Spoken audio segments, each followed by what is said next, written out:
I think really this is sort of a unique moment, both in our, in our country's history and in my own life. And we are facing, unbelievable challenges. Our economy, healthcare.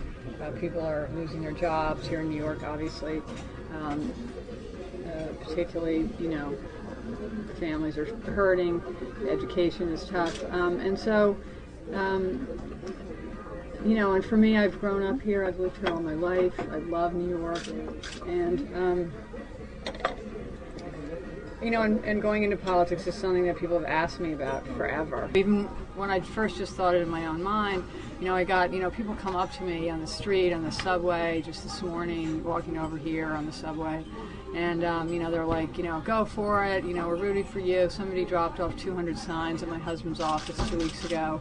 And so, I thought, well, okay, I really ought to take this seriously. This is really an incredible opportunity.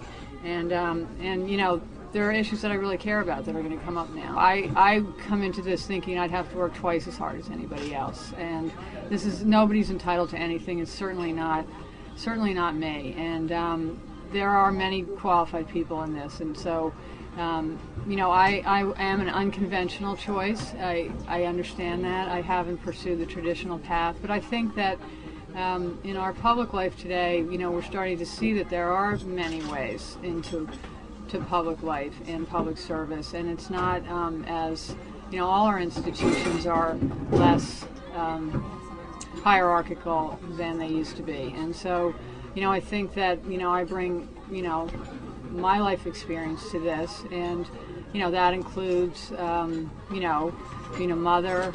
I understand sort of those choices that women make. It includes being a lawyer. I've written 7 best-selling books, 2 on the Constitution, anthologies about American history and values, political courage, and I've really tried to encourage people to go into public service.